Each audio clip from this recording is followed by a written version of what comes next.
다윗은 하나님의 성전을 건축하고 싶었습니다. 그래서 선지자 나단에게 자신이 가지고 있는 생각, 자신의 소망을 말했다는 거죠. 성경 보겠습니다. 조금 앞으로 넘겨서 사무엘하 7장 2절입니다. 큰 목소리로 같이 읽겠습니다. 시작. 왕이 선지자 나단에게 이르되 볼지어다 나는 백향목 궁에 살거늘 하나님의 궤는 휘장 가운데 있도다. 아멘. 나는 이렇게 좋은 집에 살고 있는데 하나님의 궤는 천막 가운데 있습니다. 이것을 다윗은 불편하게 생각했다는 거죠. 그리고 이 말의 의미를 선지자 나단은 바로 알아들었습니다. 3절 보겠습니다. 3절 같이 봅니다. 시작. 나단이 왕께 아뢰되 여호와께서 왕과 함께 계시니 마음에 있는 모든 것을 행하소서 하니라. 아멘. 마음에 있는 좋은 대로, 마음이 원하는 대로 하세요. 왜냐하면 하나님이 기뻐할 것 같은 생각을 나단도 들으면서 했다는 거예요. 누가 들어도 하나님이 기뻐할 것 같으니까 나단이 원하는 대로 하시죠. 그렇게 대답했는데 하나님의 생각은 달랐다는 거예요. 4절 봅니다. 4절 시작. 그 밤에 여호와의 말씀이 나단에게 임하여 이르시되 아멘. 선지자 나단에게 하나님께서 말씀하셨다는 거예요. 뭐라고 말씀합니까? 5절 시작. 가서 내 종 다윗에게 말하기를 여호와께서 이와 같이 말씀하시되 네가 나를 위하여 내가 살 집을 건축하겠느냐. 아멘. 가서 다윗에게 말해라. 내 집을 짓는다고? 다윗이 나를 위하여 집을 짓는다고? 13절입니다. 시작.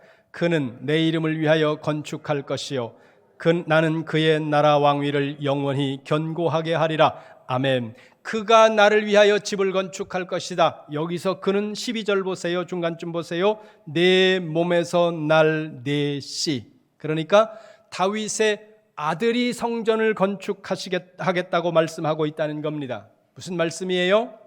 성전을 건축하기를 소망하고 있는 다윗의 성전 건축 제안을 하나님께서 아주 우아하고 품위 있는 말로 거절하고 있다는 거예요.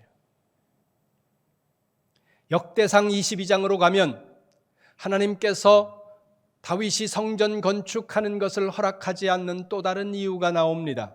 뒤로 넘어가서 역대상 22장 8절 말씀을 보겠습니다. 열왕기 상하 뒤에 역대상이 있습니다. 역대상 22장 8절입니다. 시작. 여호와의 말씀이 내게 임하여 이르시되 너는 피를 심히 많이 흘렸고 크게 전쟁하였느니라. 내가 내 앞에서 땅에 피를 많이 흘렸은즉 내 이름을 위하여 성전을 건축하지 못하리라. 아멘. 다윗은 평생 전쟁터에서 산 사람이었어요. 평생토록 전쟁을 하면서 전쟁터에서 해가 뜨고 전쟁터에서 날이 저무는 인생을 살았다는 겁니다. 그러다 보니까 많은 피를 흘렸고 그의 손에 피가 묻었겠죠. 그래 하나님이 말씀합니다. 너는 너무 많은 사람의 피를 흘렸어. 그래서 네 피 묻은 손으로 내 집 짓는 거를 내가 허락하지 않아. 여러분 기억하세요. 선한 의도, 좋은 의도라고 하더라도 하나님을 위한 것이라고 하더라도 하나님께서 원하지 않으실 수도 있다고 하는 사실을 우리는 늘 염두에 두어야 된다는 거예요. 이게 옳아, 이게 선해, 이게 좋은 거야, 그것만 생각하시면 안 된다는 거예요. 그래서 고린도전서 10장 23절에서 사도 바울은 이렇게 말합니다. 모든 것이 가하나 모든 것이 유익한 것이 아니고 모든 것이 가하나 모든 것이 덕을 세우는 것은 아니다. 옳아도 유익하지 않고 옳아도 덕이 안 되는 일이 있다는 사실을 여러분들은 염두에 두어야 된다는 거예요. 여러분의 자녀를 위해서도 그렇고 교회를 위해서도 그렇고 사회생활 속에서도 그렇습니다. 옳은 일인데 왜 저러냐? 그렇게만 고집하면 아직 유아적인 생각이라는 거예요. 옳아도 유익이 안 되고 선해도 하나님이 기뻐하지 않으시고 하나님을 위한 일이라도 하나님께서 허락하지 않을 수도 있다고 하는 사실을 우리는 염두에 두어야 된다는 것입니다.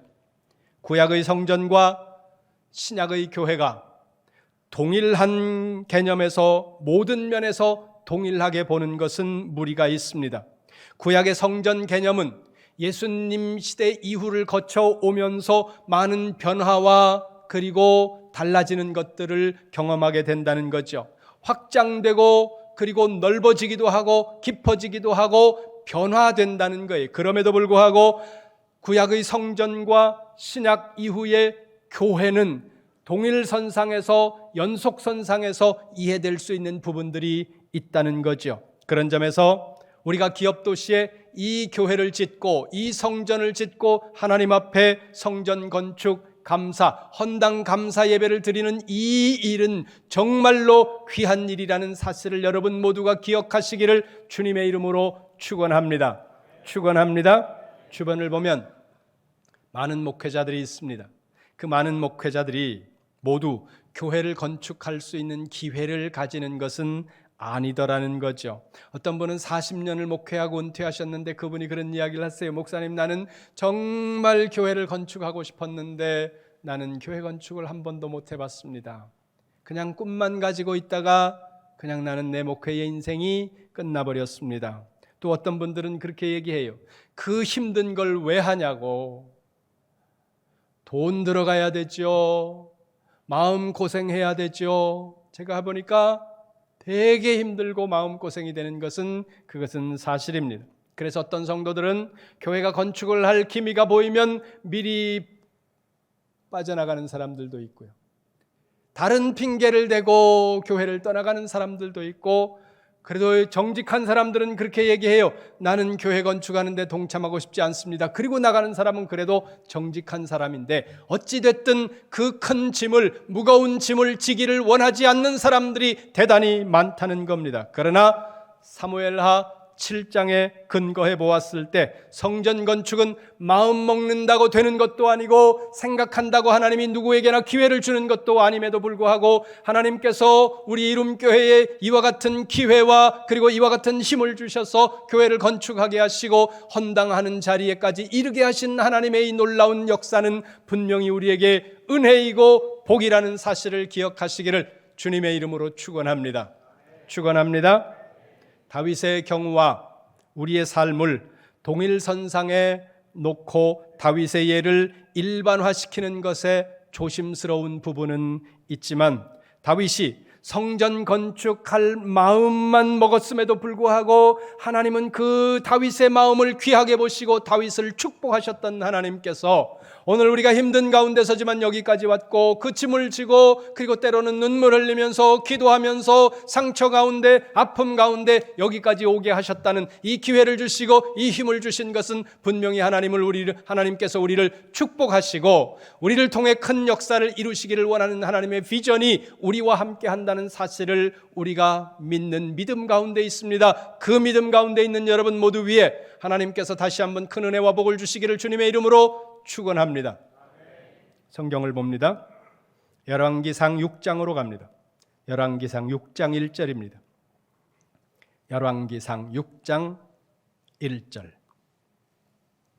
함께 읽겠습니다. 시작.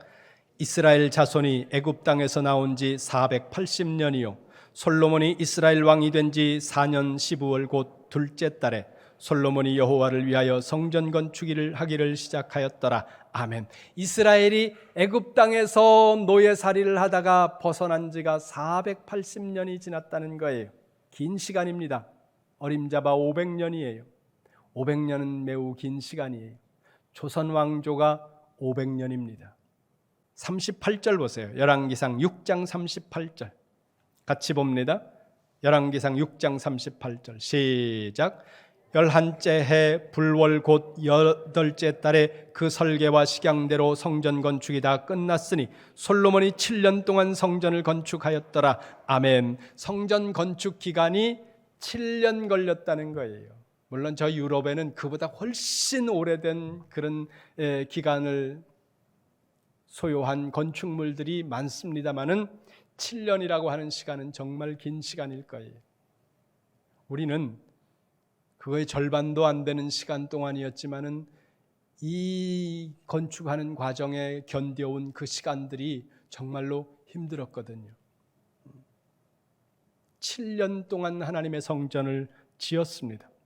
그렇게 성전 건축을 마치고 열왕기상입니다. 7장 13절부터 마지막 51절까지의 말씀은 성전 안에 있는 모든 기물을 만들어서 성전 안에 배치하는 내용이 51절까지의 말씀이에요.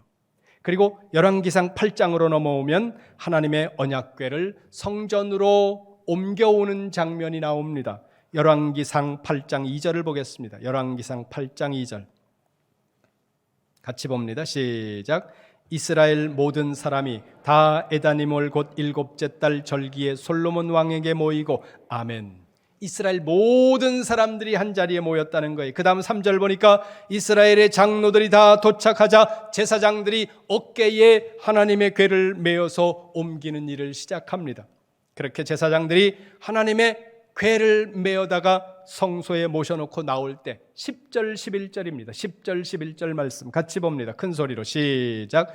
제사장이 성소에서 나올 때에 구름이 여호와의 성전에 가득하매 제사장이 그 구름으로 말미암아 능히 서서 섬기지 못하였으니 이는 여호와의 영광이 여호와의 성전에 가득함이었더라. 아멘. 여호와의 영광이 솔로몬이 건축한, 이스라엘 백성들이 건축한 그 성전 봉헌식을 하던 그날 그 자리에 가득 넘쳤다는 겁니다. 소망하기는 우리가 힘을 모아 건축하고 하나님 앞에 올려드리는 이 성전 헌당 감사 예배에 솔로몬 성전에 임하였던 하나님의 영광이, 하나님의 은혜와 능력이 충만하게 되시기를 주님의 이름으로 축원합니다.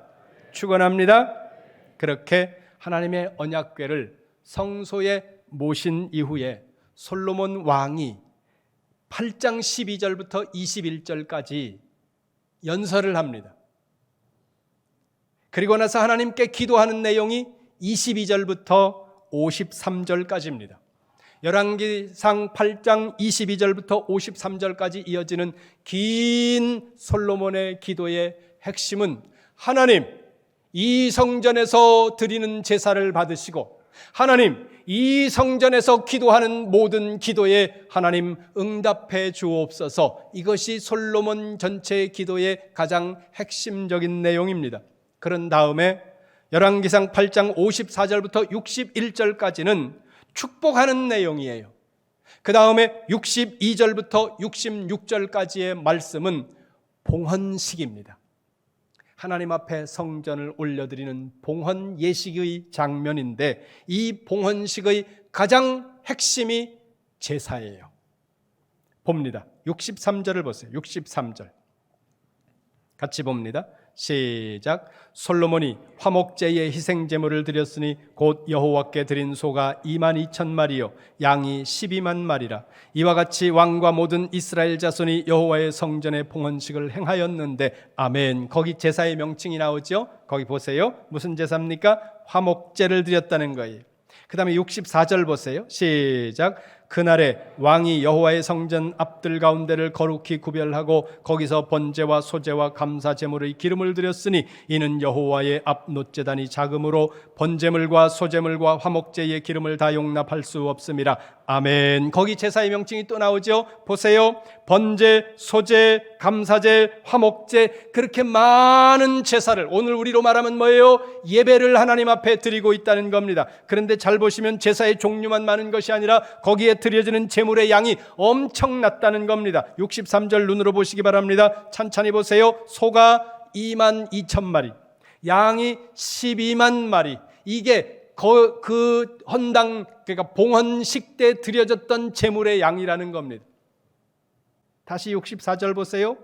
번제물, 소제물, 화목제물이 너무 많아서 평소에 하나님께 제사를 드리던 그 제단의 놋제단이 너무 작아서 제사에 드린 제물을 감당할 수가 없어서 성전 앞들을 임시로 구별해서 성전 앞들에 제단을 만들어 놓고 거기서 제사를 드렸다는 겁니다. 이 말씀의 의미가 뭘까요? 여러분들이 지금 생각하는 거 있을 거예요. 아, 목사님이 여기서 헌금하라 그러겠는데? 그게 아니라 솔로몬 성전 봉헌식에서 이스라엘 백성들이 하나님 앞에 드린 제물의 양이 성전이 감당할 수 없을 만큼 이렇게 넘쳤다는 겁니다. 그 의미가 뭐예요?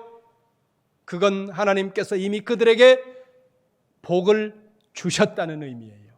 이렇게 드릴 수 있는 힘을 주시고 그들의 삶에 넘치는 은혜와 복을 하나님께서 미리 그들에게 주셨다는 거예요. 먼저 여러분, 백성들이 모두 참여하여 하나님께 드린 제물이 제단에 넘쳐나는 시대야말로 가장 복된 시대라는 겁니다. 이와 같은 은혜와 복이 우리 이룸교회 모든 성도님들의 삶과 가정에, 여러분의 삶의 자리에 넘치시기를 주님의 이름으로 축원합니다.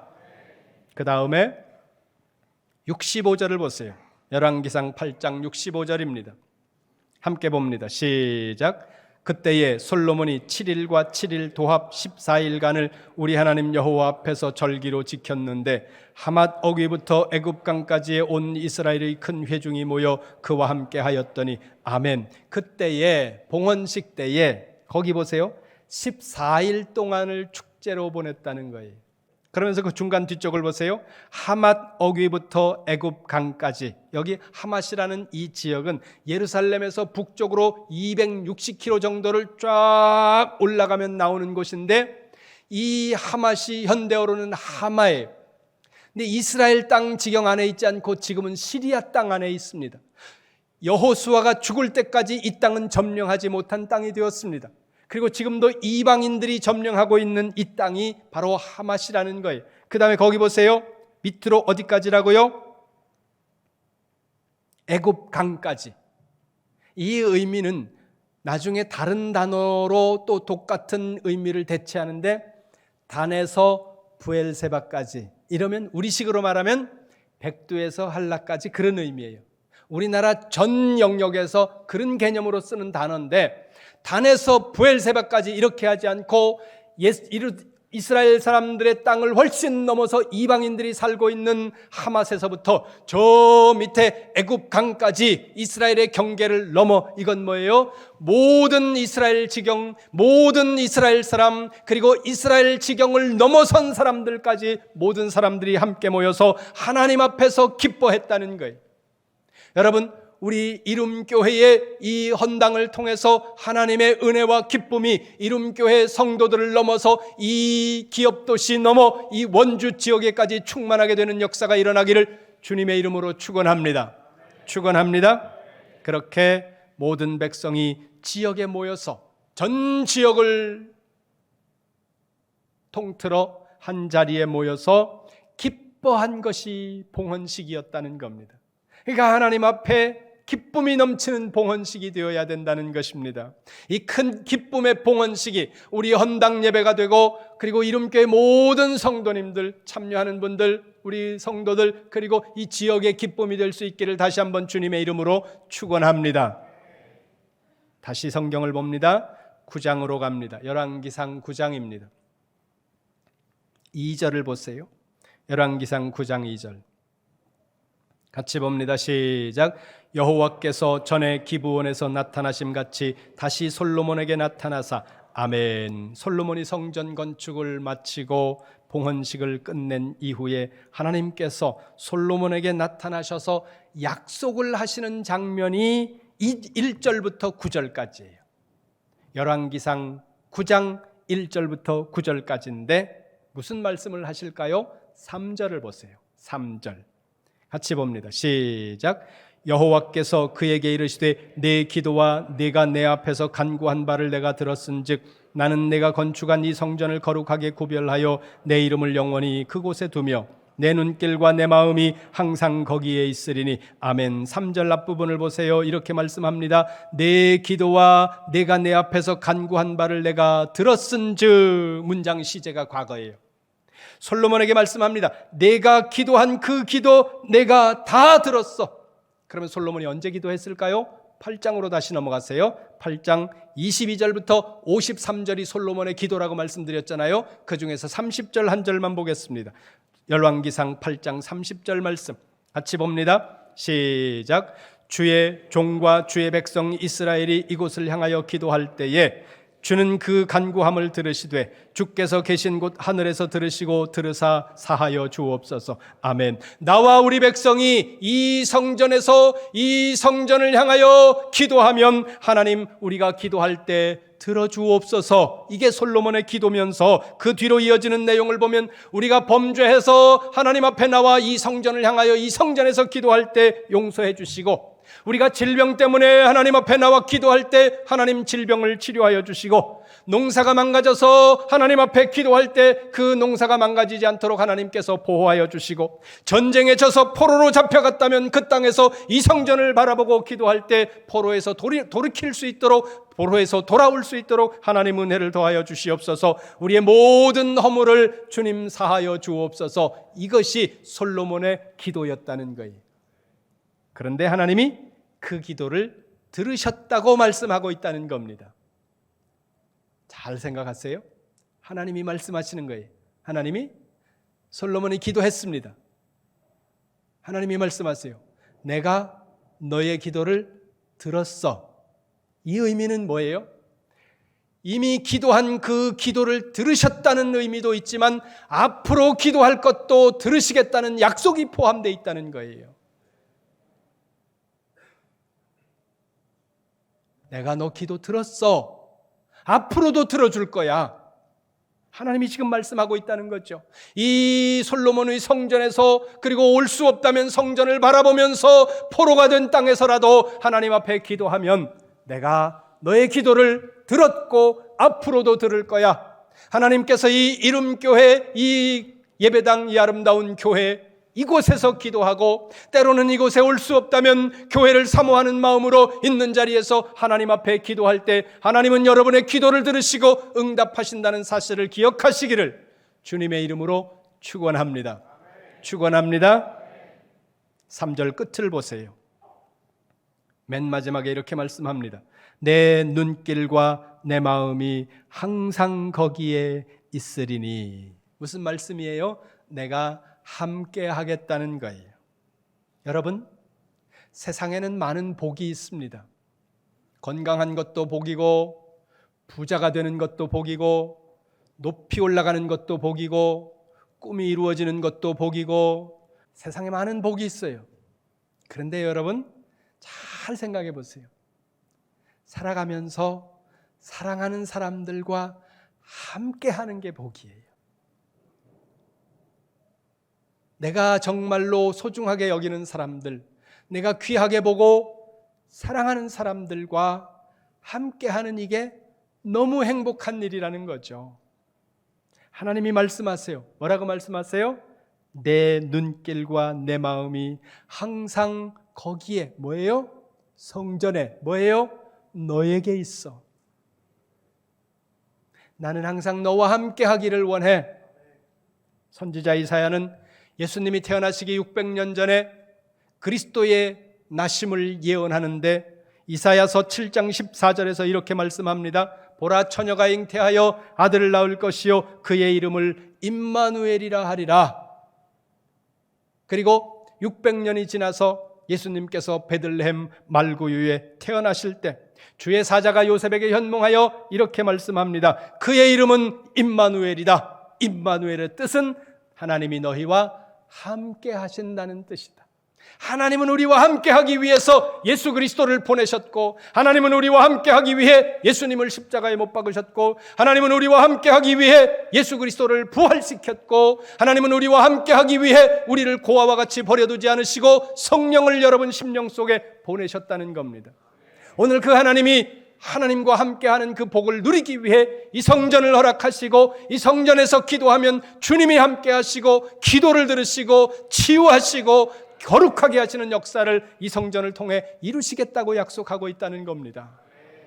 여러분, 주님께 이 이름교회를 올려드리면서 이 이름교회를 통해서 이루어 나갈 하나님의 꿈을 여러분들이 함께 꾸시기를 바랍니다. 이 교회를 통해서 하나님이 어떤 역사를 이루어 가실지, 어떤 사람들을 세우고 어떤 사람들을 통해서 어떤 하나님의 역사를 이루어 가실지, 그 비전과 꿈이 여러분들 가슴 속으로 들어오기를 바랍니다. 그리고 그 꿈을 하나님과 함께, 성도들과 함께 이루어 나가는 여러분들 삶 가운데 함께함의 복이 있기를 주님의 이름으로 축원합니다.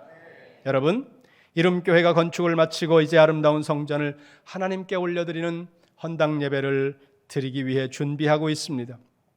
이렇게 성전을 하나님 앞에 올려드리는 이름교회 모든 성도님들의 가정과 삶, 그리고 삶의 자리에 솔로몬의 제단에 넘치도록, 재물이 넘치도록 하나님께서 그들의 삶에 주셨던 복이 여러분들의 삶에 그대로 임하시기를 주님의 이름으로 축원합니다. 그리고 이 성전을 통해 우리 모두가 주님 안에서 하나가 되는 그 함께하는 기쁨을 모두가 누리시기를 주님의 이름으로 축원합니다. 그리고 하나님께서 이 성전에서 드리는 예배와 기도를 받으시고 누가 기도하든 이곳을 향하여 기도할 때 하나님 그 기도를 들으시고 치료하시고 고치시고 회복하시며 건설하시고 세우시는 역사가 이 교회와 여러분들을 통해서, 우리를 통해서 일어나기를 다시 한번 주님의 이름으로 축원합니다.